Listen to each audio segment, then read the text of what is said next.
যে এটা হচ্ছে হাতা, হাতার ঝুল ছিল তোমার 10, এই যে হাতার ঝুল হচ্ছে 10, বুঝেছো?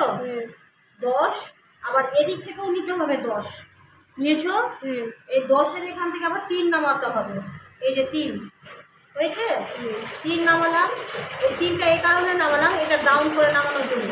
এবার ব্লাউজের ওই এটা দাও, এসটা দাও, এস বা পিছন পাট। হ্যাঁ, এই যে এটা হচ্ছে টুকির সামনেটা, এটা হচ্ছে বগল। হ্যাঁ, এটা এই বগল, এটা কাউকে বগলের এই মাপতে হবে। এখানে আছে তোমার 9.25, তো এখানে লাগবে 9। এখানে একটু কেটে দিলাম, এটা যেন মনে থাকে যে এটা কিন্তু বগল, আর ভুল করে আবার এ করো না। এই যে এসের এটা বগলের এই জায়গাটা কেটে দিলাম, একটুখানি মনে থাকবে। হ্যাঁ, তো আমার এই বগলটা হয়েছে 9.25, তাহলে আমার এটা লাগবে 9, যদি 9 লাগে তাহলে এখানে আমাকে 9.25 নিতে হবে, 1/2 ইঞ্চি কম। তাহলে আমি এটা মেপে দেখেছি, এখানে একদম 9.25ই আছে। ঠিক আছে, একটা দাগ যদি কম বেশি থাকে অসুবিধা নেই।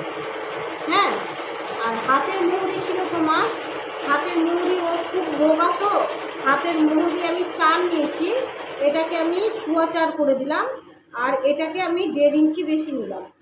এই যে 1.5 ইঞ্চি বেশি, একদম পারফেক্ট আছে, অসুবিধা নেই। 1.5 ইঞ্চি, তাহলে আমার এটার সাথে এটা মিলে গেল, আর এটার মুহুরি হয়ে গেল, এটা 1.5 ইঞ্চি বেশি হয়ে গেল। বুঝাতে পারলাম? এবার এটাকে কেটে দিতে হবে,